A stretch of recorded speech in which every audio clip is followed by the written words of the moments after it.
Dito tayo ngayon sa palengke. Pero medyo maulan ngayon kasi hindi ko alam. Basta nagsimulang umulan ng alas 6. So punta tayong palengke. Tignan natin kung anong mabibili natin sa halagang 1,000. Nagkaka-traffic dito kasi pasukan. So may enforcer doon na nag-aano ng traffic. Kung hindi, ay naku, buting ka dito ng 2 oras bago makarating sa school. Kay kamote man ang mga driver dito. Gusto laging nagmamadali. Akala mo sila lang yung merong ano sa daan, right sa daan. So tayo pa yan. Kuya. Ayan, traffic.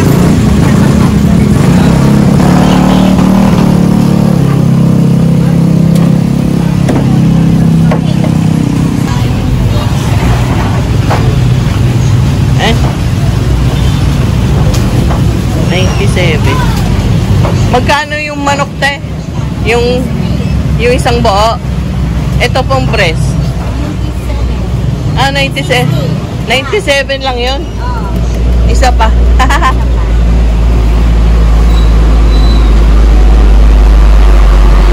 Yan.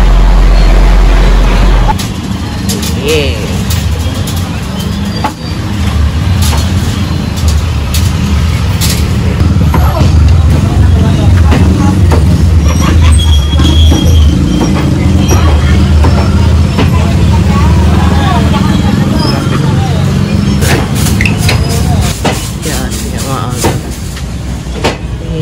Kamatis at saka carrots. Carrots daw isa. Hindi na ganda yung carrots.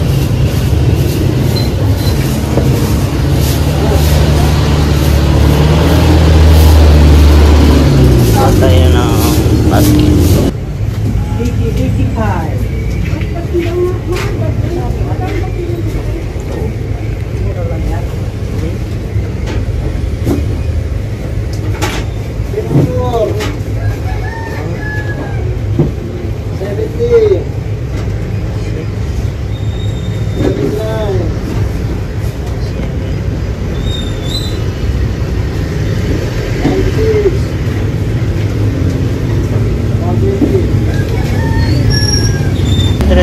Per kilo yung sibuyas. So, sibuyas.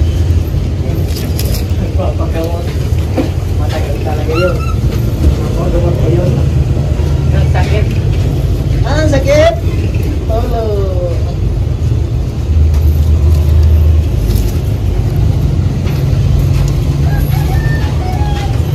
Papagamuntan siya dito.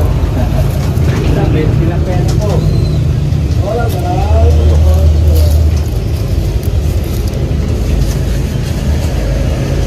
Dito kasi mura. Kuya. Ito, yan. 12. Kamati.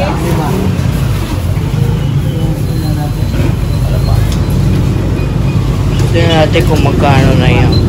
Araw.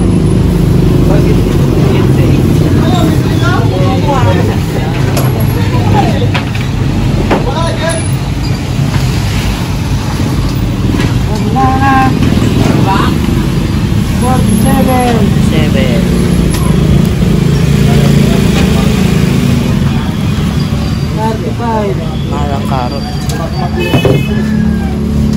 Boris ka nga dyan. 37.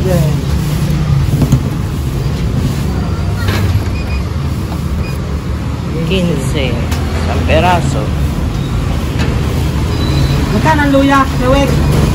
Sumangge. Sumangge? 22.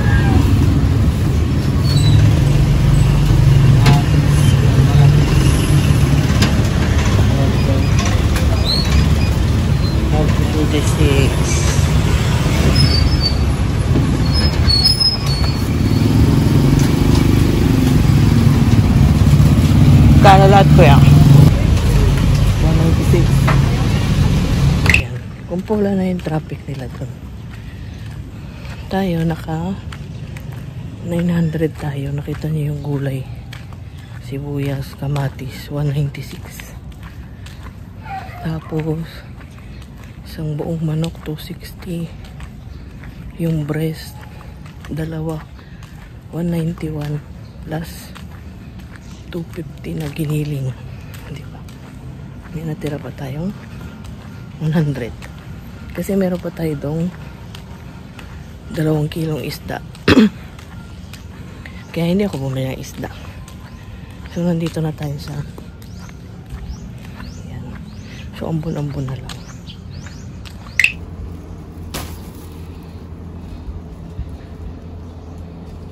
Nandito na tayo, grabe. Tanggal ang sebo natin ng mga 2 kilo. Ayun lang. So, medyo maambon pa rin. Ambon lang. Ayan. Diba? Gloomy weather. Lagi yan. Kung kailan balak ko maglaba. Tsaka naggaganyan ng panahon. Gusto ko lang naman maglaba. Diba? Para hindi tayo matambakan. Pero palagi na lang umuulan.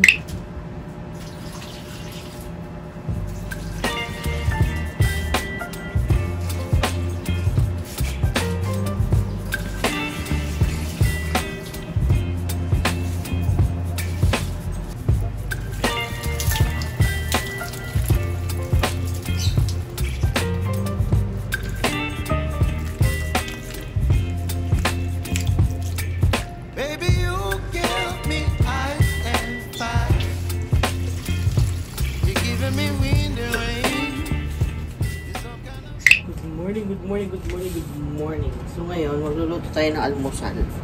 So since ilang araw na tayong nagdedelata at hotdog, which is alam natin hindi maganda yan sa ating kalusugan, itlog lang muna tayo ngayon. Itlog. So okay lang kahit mag-araw-araw tayong itlog. Huwag lang tayong mag-araw-araw na delata. Yun ang hindi maganda sa kalusugan. Teka, maglagay muna tayo ng plastic. Excuse me. Para dito sa ating basura. Usually yung balat ng itlog, nilalagay namin yan doon sa halaman. Kaya lang yung halaman ngayon, punong-punong na siya ng balat ng itlog. So maganda daw yung, sabi ni Ate Lina, para sa halaman. Puno na. Baka namang magmukhang yung balat ng itlog na tinamnan ng halaman. Diba? So, mahal na ng ngayon, ng itlog. Magkano na ang isang tray ng itlog sa inyo? Dito sa amin ay 245 na yun. 245 na yung large na egg, isang tray, 245. Yun na yung, merong mas mura, 240 isang tray dito. Pero palaging nauubusan kasi nga mura na siya, no? Tapos, ganito kalaki, pakita ko sa inyo kung gaano kalaki yung egg yolk ng large siya. Ganyan kalaki ang egg yolk ng large. Large pa lang yan. Mas mahal na talaga ang itlog ngayon kaysa manok. Magkano ba ang ngayon? Dito muna kayo, lagay ko kayo dyan. Ayan. 1 kilo ng manok, di ba? Kagagaling lang natin ng palengke. 220 ang 1 kilo ng manok. Magnolia yun, Magnolia. Pero pag nagpunta ka sa grocery, ang 1 kilo ng Magnolia 195. Ewan ko bakit mas mura. Pero siguro kasi may pagka half frozen or half. Basta may sa grocery, may fresh naman, di ba? Kung huli namin punta sa Pure Gold nung nung August katapusan. 195. Pero syempre, hindi siya ganun kalaki yan. Pero mura pa rin. So, hindi ko alam bakit sa palengke ang tawag dito. 220 ang kilo ng Magnolia. Siguro kasi bultuhan yung sa grocery. Tingnan nyo yung itlog. Hindi siya ganun kadilaw na dilaw. Unlike yung organic ata ba yun? Basta yun. So, madali lang naman itong lutuin. Medyo mamaya na natin lutuin yan. Dito muna tayo. Magbalde muna tayo dito ng sahig natin kasi para malinis yung itong sahig na to para sa ating alaga.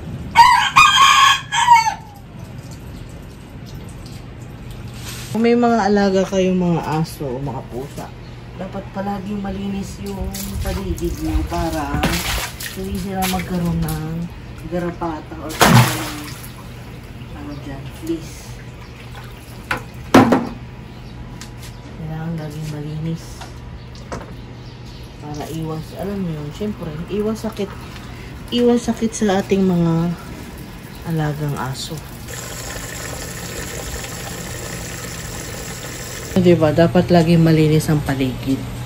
Kasi para hindi magkaroon ng garapata, tick or fleas, or pulgas ang inyong mga alagang aso. Kasi kawawa rin naman, ano. So, kailangan talaga malinis yan palagi. So, yan ang ano ni Ate Lina. Dapat araw-araw binabaldihan niyang sahig. Kasi syempre, wala namang sapatos yung aming alaga. So, tapos lalakad siya dyan, tapos didilaan niya yung paan niya, yan, doon nagkakasakit yung mga aso kasi magkakaroon sila ng prone sila sa bacteria, yan. So, dapat alagaan din natin sila para hindi sila magkasakit kasi kawawa rin naman, diba? Para rin yung mga tao, kaya yan. Teka, ayusin ko yung camera natin. Yan. Tingnan nyo yung panahon. So, habang inaantay natin mapuno yung ano, ayun na sila papa. Mapuno yung timba. Tingnan nyo yung panahon. Pwede na ba tayong maglaban yan? Kasi sa totoo lang, sa tuwing maglalaba ako, laging umaambon, umuulan, tapos aaraw, maya-maya, uulan, aambon. Ano mo yun? Samantalang kahapon, tirik na tirik yung araw eh. Hindi ako naglaba kasi nga, every other 2 days. Every other 2 days. Tama ba yun? Ang ating paglalaba. Every other 2 days ang ating paglalaba. At natsimpuhan naman kahapon, tirik na tirik ang araw, eh hindi naman natin kailangan maglaba dahil hindi pa naman siya puno. So sayang, 'di ba? Sayang lang yung kuryente natin. So ngayon naman, mas tingin niyo. Pwede naman tayong maglaba para hindi tayo matambakan, 'di ba? Pero pag umulan, ipapasok ko siya doon. So hindi ako makapag-downy kasi pagka i-downy ko yun, hindi ko siya ganong pinipiga para hindi gusot yung damit. Hindi yun matutuyo nang hindi mo pinipiga pag walang araw. Gulo ko yun. So, lutuin na natin itlog kasi nandyan na sila papa. Mantika lang. Ito magluluto tayo ng itlog. Lagyan natin itong puso natin para hindi madulas yun. Doon lang yun sa mesa ni Biboy. Itlog lang lutuin ko Kasi araw tayo nagpipilata. Araw-araw. Okay. Lusot.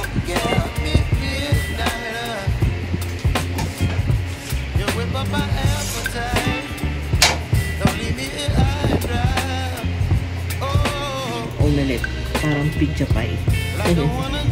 Nakasanayan na namin ganyan. Ayan, may spam pa. Sige.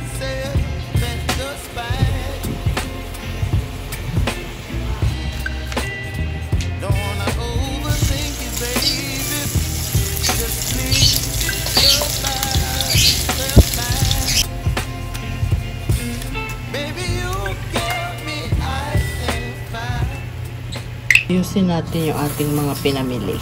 Yan. So, ngayon lang tayo ulit bumili ng sibuyas at kamatis.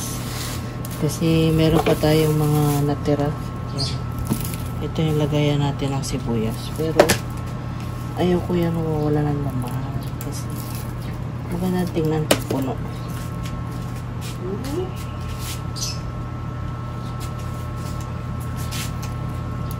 So, unahin natin muna yung luma. Ilagay natin yung bago.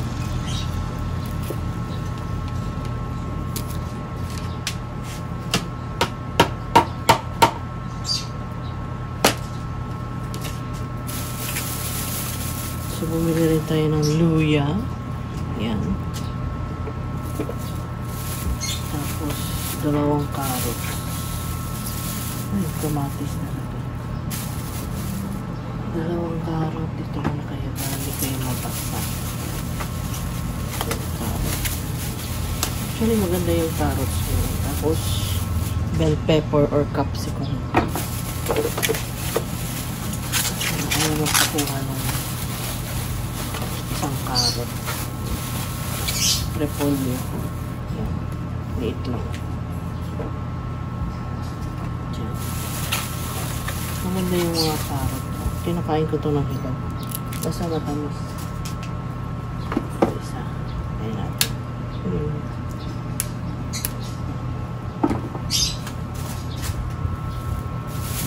Tapos, 2 siling panigang. In case may gustong magsikaw. Yan. Gusto ko yung malinis na sibuyas. Magandang tingnan, di ba? Pag malinis. May iba kasing tindera. Hindi nila nililinis yung sibuyas. So, napakaduming tingnan. Hindi ka aya-ayang bilhin. Pero actually, maganda yung loob mo. Pero syempre, di ba? Kung gusto mo siyang mabili, gandahan mo yung presence niya, di ba? Kumbaga sa chef, presentation or, ang tawag nila doon? Plating. Kasi, kung ano yung placing sa eyes mo, yun ang mabenta.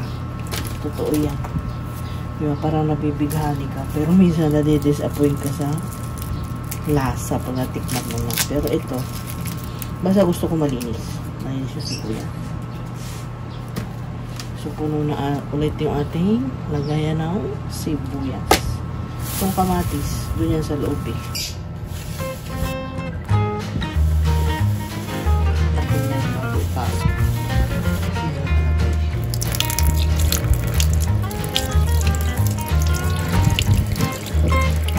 Ang binibili namin kamatis, yung hindi masyadong pula para hindi siya madaling, ano ba yan? Ano ba tawag doon?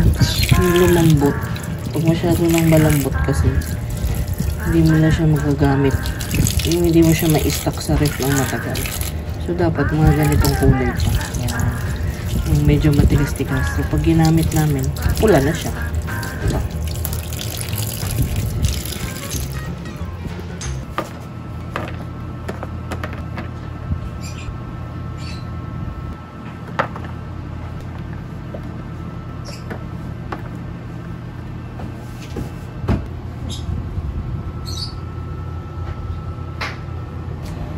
Ito po yung binili natin.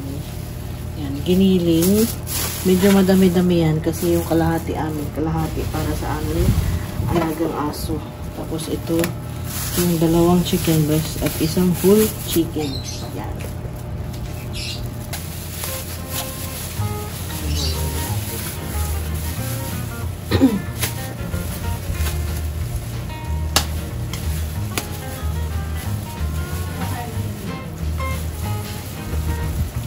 Mamaya na. Yan, para sa aso. Tapos ito.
So, tatanggalan natin ng buto itong breast. Kasi, Sa palengke natin to nabili. So, wala tayong makukuhang boneless breast.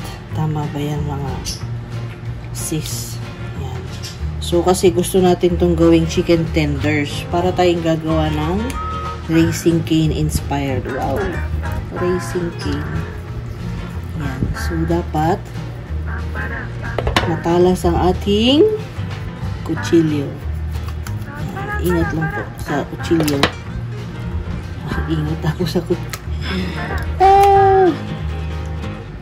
Tapos itong buto, hindi natin yan itatapon kasi sayang. Gagawin natin yang pang chicken broth. So, pag magluluto tayo ng soup, sasama natin itong buto para chicken broth. Para maging malasa yung ating mga soup. Yan.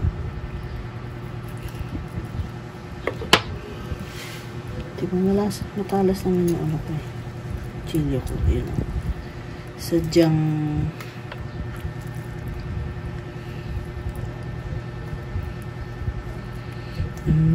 pasensya na po kung hindi tayo marunong mag-debone ng manok. Hindi pa ako nag-aral kay Gordon Ramsay. Mr. Gordon, Mr. Gordon. Sana yan. Yan.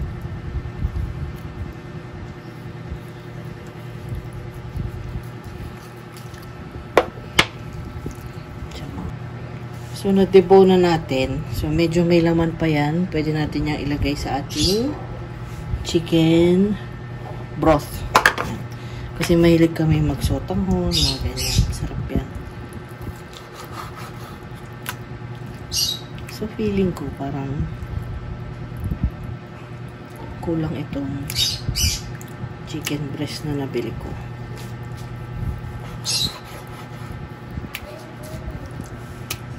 So, kailangan natin kumuha ng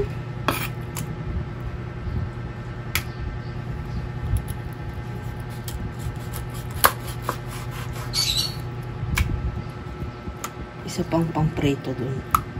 Kasi pag nagustuhan ito ni B-Boy, alam nyo na. So, ito na yan. Diba? Parang yung mga chef, ang galing-galing nilang mag-debone ng manok. Sana all. Yan. Kaya pala mahal ang Magnolia na boneless breast. So, ito na yan mga kulets. Yan. So, pagkatapos nyan, bababad natin siya sa buttermilk.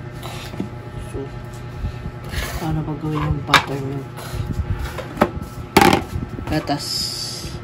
Pwedeng fresh milk, pwedeng evap. Basta milk.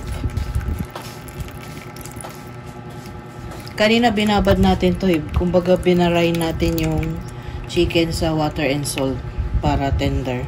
So, mas tender pa yan kasi nga bababad natin sa buttermilk.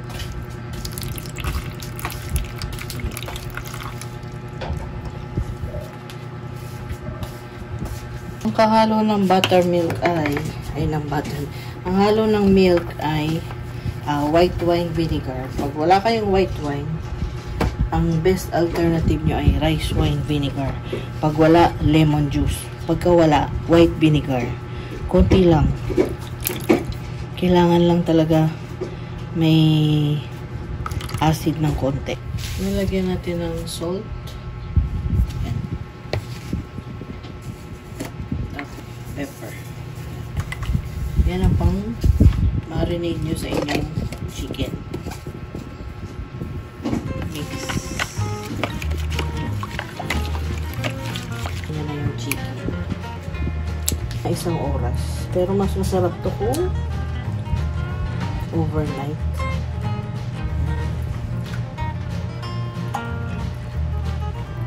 Lalo na pag kinamay mo. Nagugas naman ako ng kamay. Huwag kayo mag-alala. Dagdag lang to. Flavor kasi kasama na yung paglamas ng kamay nyo dyan. Tapos, let it rest for 1 hour.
Ginagawa ng ano, breading.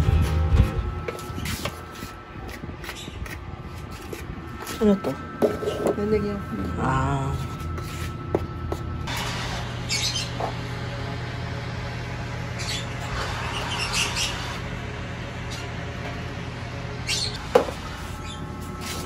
Shake na siya.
Iba yung langit. Ayun. Parang may sulong. Kapal. Hindi ka kapal. Parang may sunog. Pero makapal siya eh. Baka ibang klaseng clouds. Si ate ang taga-fry. Ha? Hindi kasi dumudulas kasi siya. Hindi. Yan. Kaya yun pala kayo ni Ate Gina. Ayaw na ayaw nyo niya. Maganda nga yun eh. Yung alam niyo yun, nakikita niyo ba yun? Para nagiging ano siya, induction cooker. Pagka, ano siya, hot plate. Ayaw kasi yun. Kasi yun, maganda yun. Kasi di ba pag apoy, madaling umitim yung puwet ng kaldero nyo. Kapag meron kayo nung hot plate na yun, kahit anong kaldero gamitin nyo, hindi mahingitim yung puwet niya. So, in-order ko lang yan sa Shopee. Magdadalawang taon na yan. Tingnan mo. Solid.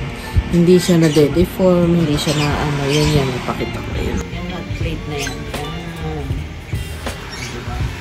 Yung kaldero na yan. Talagang maitim na yan.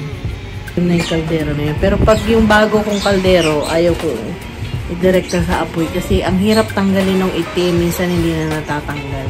Unless stainless na puro talaga yung kaldero at mga pan nyo. Madaling matanggal kahit paano yung pagkaitim sa apoy. Pero yung hindi stainless la. Talaga forever na siyang mangingitim-tim na yun. Oh, mangitim yun. Excuse me. Ayun, oh, mangitim yun. Kulay pink yan. Hindi na siya pink ngayon. Itim na. Ayun, hindi ka ano. Ayun. Kasi medyo stainless siya. Ano lang yun, hybrid. Basta may hot plate. Hindi siya mangitim.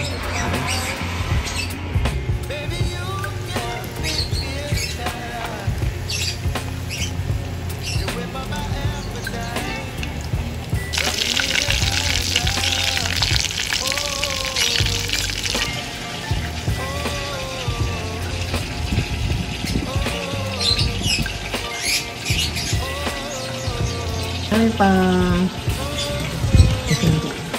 tikman natin yung chicken tender. So, kulang na lang to ng ano nga yun? Ranch dressing ng Raising Cane. Pero ganito na yun, oh. Raising Cane. Malaki lang kasi yung breast nila kasi syempre sa US yun, eh. Alam mo naman sa Pinas lahat maliit. So, let's try.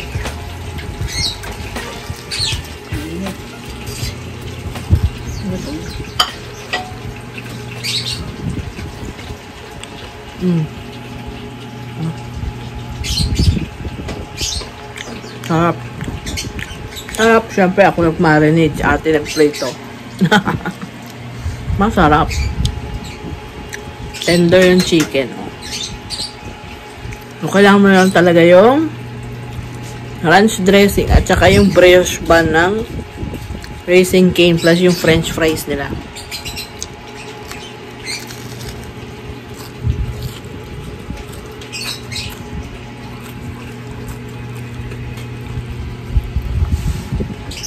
Ano kasi to? Raisin cane inspired chicken tender.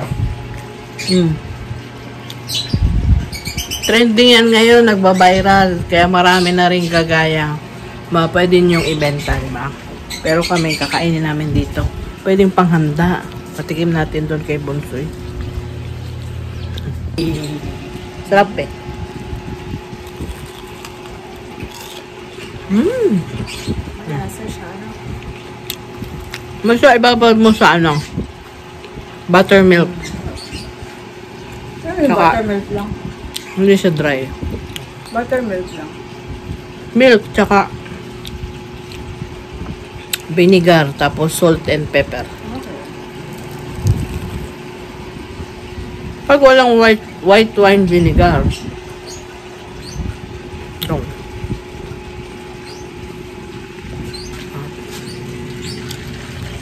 Meron pa. Ang dami oh. Ang dami oh. Dito na yun, kakain. Kausap pa kasi. Lutong. Kaya pala maraming may gusto ng raisin cane eh. Masarap talaga pagka malutong, tapos malasa. Tapos masarap pa yung sauce. Ayun na.